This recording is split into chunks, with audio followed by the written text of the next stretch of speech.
ಭಾಷೆಯಲ್ಲಿ ಮಾಡ್ತಿರೋದು ಪ್ರೆಷರ್ ಅನ್ನೋದಕ್ಕಿಂತ ಹೆಚ್ಚಾಗಿ ಚಾಲೆಂಜಸ್ ಇದೆ ಸರ್. ಖಂಡಿತವಾಗ್ಲೂ ಚಾಲೆಂಜಸ್ ಇದೆ, ಇಲ್ಲ ಅಂತಲ್ಲ. ಬಟ್ ಖುಷಿ ಇದೆ. ಯಾಕಂದರೆ ಇಂಥ ಸ್ಥಿತಿಯಲ್ಲೂ ಕೆಲಸ ಮಾಡ್ತಾ ಇದ್ದೀನಿ.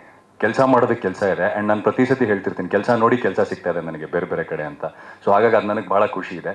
ಆ ಕಡೆ ಈ ಕಡೆ ಎಲ್ಲ ಕಡೆ ಕೆಲಸ ಮಾಡ್ಕೊಂಡು ಆರಾಮಾಗಿದ್ದೀನಿ. ಅದಕ್ಕೆ ಅದು ಸಾಲದು ಅಂತ ಇದನ್ನು ತೊಗೊಂಡಿದ್ದೀನಿ ಕೈಗೆ. ಅಂದರೆ ಇನ್ನೂ ಹೆಚ್ಚಿಗೆ ಕೆಲಸ ಮಾಡೋಣ ಅಂತೇಳಿ.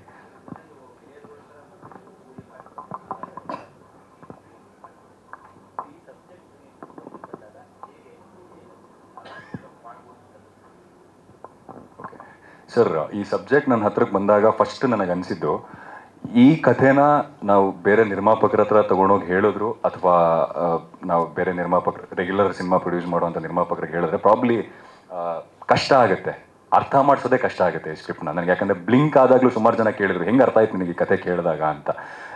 ಇದು ಆ ಥರದ ಕತೆ ಮತ್ತೆ ಒನ್ಸ್ ಅಗೇನ್ ಇದನ್ನು ಅರ್ಥ ಮಾಡಿಸಿ ಇದನ್ನು ಮಾಡುವ ಶೈಲಿ ಆಗಿರ್ಬೋದು, ವಿಧಾನ ಆಗಿರ್ಬೋದು, ಈ ರೀತಿ ಇದೆ ಅಂತ ಹೇಳಿದ್ರೆ probably it is very hard. So ಅವರು ಏನೋ ಹೇಳಬೇಕಂತ ಹೊರಟಿದ್ದಾರೆ, ನನಗೆ ಚೆನ್ನಾಗಿ ಅರ್ಥ ಆಯಿತು. ಆ್ಯಂಡ್ ನನಗೆ ಯಾವಾಗಲೂ ತಲೆಯಿತ್ತು, ಯಾಕಂದರೆ ವೈಯಕ್ತಿಕವಾಗಿ ನಾನು ನಟನಾಗಿ ಜಾನರ್ಸ್ನ ಬ್ರೇಕ್ ಮಾಡೋದನ್ನ ನಾನು ನಂಬ್ತೀನಿ. ಅಂದರೆ ನನಗೆ ತುಂಬ ಇಷ್ಟ ಅದು.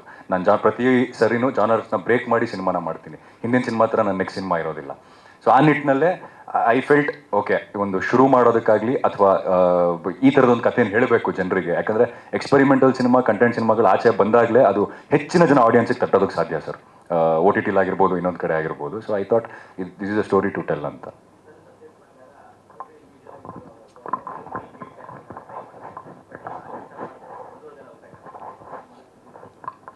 ಸರ್ ಅದೇ ಹೇಳಿದ್ನಲ್ಲ, ಅವಕಾಶಗಳಿವೆ ಸರ್. ನೀವೇ ಹೇಳಿದ್ರಿ, ಇವತ್ತು ಈ ಭಾಷೆಯಲ್ಲಿ ಮಾಡ್ತಾ ಇದ್ದೀವಿ, ಪಕ್ಕದ ಭಾಷೆಯಲ್ಲಿ ಮಾಡ್ತಾ ಇದ್ದೀನಿ. ಸೊ ನನಗೆ ಕೆಲಸಗಳಿದೆ. ಆ್ಯಂಡ್ ಇವತ್ತು ನೋಡ್ತಾ ಇದ್ರೆ ತುಂಬ ಕಮ್ಮಿ ಜನ ಹೊಸಬ್ರ ಮೇಲೆ ಬಂಡವಾಳವನ್ನು ಹೂಡೋದಕ್ಕೆ ಮುಂದೆ ಬರ್ತಾ ಇದ್ದಾರೆ. ತುಂಬ ಕಮ್ಮಿ ಜನ. ನಾವು ಶುರು ಮಾಡಿದಾಗ ಕೆರಿಯರ್ನ ಎಲ್ಲೋ ಒಂದು ಕಡೆ ದಿಯಾ ಅಂತ ಸಿನಿಮಾದಲ್ಲಿ ನಮಗೆ ಅವಕಾಶ ಕೊಟ್ಟಿದ್ದಕ್ಕೇನೆ, ದಸರಾ ಅಂತ ಸಿನಿಮಾದಲ್ಲಿ ನಮಗೆ ಅವಕಾಶ ಕೊಟ್ಟಿದ್ದಕ್ಕೇನೆ ಇವತ್ತು ನಾವು ಇಲ್ಲಿವರೆಗೂ ಬರೋದಕ್ಕೆ ಸಾಧ್ಯವಾಗಿತ್ತು. ಸೊ ಎಲ್ಲ ಸತಿನೂ ನಾನು ನನ್ನ ಬಗ್ಗೆನೇ ಯೋಚನೆ ಮಾಡ್ತಿದ್ರೆ ನನಗೆ ಇಷ್ಟು ಕೊಟ್ಟಂಥ ಇಂಡಸ್ಟ್ರಿ ಬಗ್ಗೆನೂ ಒಂದು ಸ್ವಲ್ಪ ಯೋಚನೆ ಮಾಡಬೇಕಲ್ಲ. ಸೊ ಹಾಗಾಗಿ ಆ ನಿಟ್ಟಿನಲ್ಲಿ ಯುವಕರು ಬರಲಿ, ಹೊಸ ಪ್ರತಿಭೆಗಳು ಬರಲಿ, ಆ್ಯಂಡ್ ಸಿನಿಮಾ ಮುಂದಕ್ಕೆ ಹೋಗ್ತಾ ಇರಲಿ ಅಂತ ಈ ಸಿನಿಮಾ ಮಾಡೋದಕ್ಕೆ ಶುರು ಮಾಡಿ.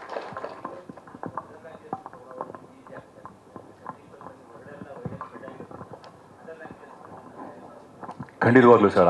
ಅಂದರೆ ಮೊದಲನೇದಾಗಿ ಫಸ್ಟ್ ಕಾಪಿ ಕಂಪ್ಲೀಟ್ ಆಗಲಿ, ಅದಾದ ನಂತರ ಇದು ಈ ಭಾಷೆಗೆ ಸೀಮಿತವಾಗಿರುತ್ತಾ ಅಥವಾ ಇದು ಬೇರೆ ಭಾಷೆಗೂ ತೊಗೊಂಡು ಹೋಗ್ಬೋದಾ ಅಂತ ಆಮೇಲೆ ನಂತರ ನಿರ್ಧಾರ ಮಾಡೋಣ ಅಂತಿದ್ದೀವಿ. ಬಟ್ ಚಾನ್ಸಸ್ ಇದ್ದರೆ ಖಂಡಿತವಾಗ್ಲೂ ಇದನ್ನು ಬೇರೆ ಭಾಷೆಯಲ್ಲೂ ತೊಗೊಂಡೋಗಿ ಈ ಸಿನಿಮಾನ ಪ್ರಚಾರ ಮಾಡಿ ಅಲ್ಲಿನ ಆಡಿಯನ್ಸ್ ಕೂಡ ನೋಡೋ ಹಾಗೆ ಮಾಡಬೇಕನ್ನುವ ಇದಿದೆ.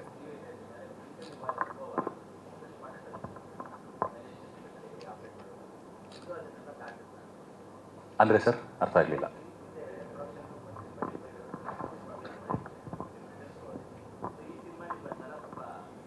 ಸರ್ ಬ್ಲಿಂಕ್ ಇನ್ ರಿಟರ್ನ್ಸ್ ಬಗ್ಗೆ ನನಗೆ ಐಡಿಯಾನೇ ಇಲ್ಲ ಸರ್. ನನ್ನ ನಟ ಅಷ್ಟೇ ಅದರಲ್ಲಿ.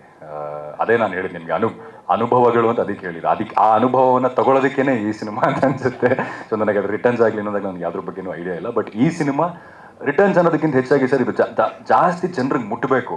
ಆಮೇಲೆ ಎಲ್ಲೋ ಒಂದು ಕಡೆ ಮನಸ್ಸಿನ ಆಳದಲ್ಲಿ ನನಗಿರೋದು, ಈ ಸಿನಿಮಾ ಚೆನ್ನಾಗಾಯಿತು ಅಂತಂದರೆ ಮುಂದೆ ಬರುವ ಎಷ್ಟೋ ನಿರ್ದೇಶಕರಿಗೆ ಮತ್ತು ನಟರಿಗೆ ಇನ್ನೊಂದು ಭರವಸೆ ಮೂಡುತ್ತೆ, ಈ ಥರದ ಸಿನಿಮಾ ಮಾಡ್ಬೋದು.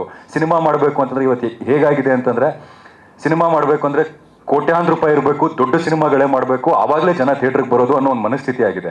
ಇಲ್ಲ, ಸಿನಿಮಾಗಳು ಬಜೆಟಲ್ಲೂ ಮಾಡ್ಬೋದು, ಹೊಸಬ್ರನ್ನೂ ಹಾಕೊಂಡು ಮಾಡ್ಬೋದು, ನಾವು ಒಳ್ಳೆ ಉತ್ತಮವಾದ ಸಿನಿಮಾಗಳನ್ನ ಕೊಟ್ಟರೆ ಜನ ಬರ್ತಾರೆ ಅನ್ನೋ ಭರವಸೆ ನಮ್ಮಲ್ಲಿ ಮೂಡಬೇಕು ಫಸ್ಟು. ಎಲ್ಲೋ ಒಂದು ಕಡೆ ನನಗೆ ಎಲ್ಲರ ಹತ್ರ ಮಾತಾಡ್ತಿರ್ಬೇಕಾದ್ರೆ ಇಂಡಸ್ಟ್ರಿ ಒಳಗಿರೋರೇ ಕುಗ್ತಾ ಇದ್ದಾರೆ ಸರ್. ಹೊರಗಡೆ ಅವ್ರು ಹೇಳೋದು ಬೇರೆ, ಒಳಗಡೆ ಇರುವ ನಾವೇ ಕುಗ್ದಾಗ ಏನಾಗುತ್ತೆ ಗೊತ್ತಿಲ್ಲ, ಅದು ಡೌನ್ಫಾಲ್ ಅದು.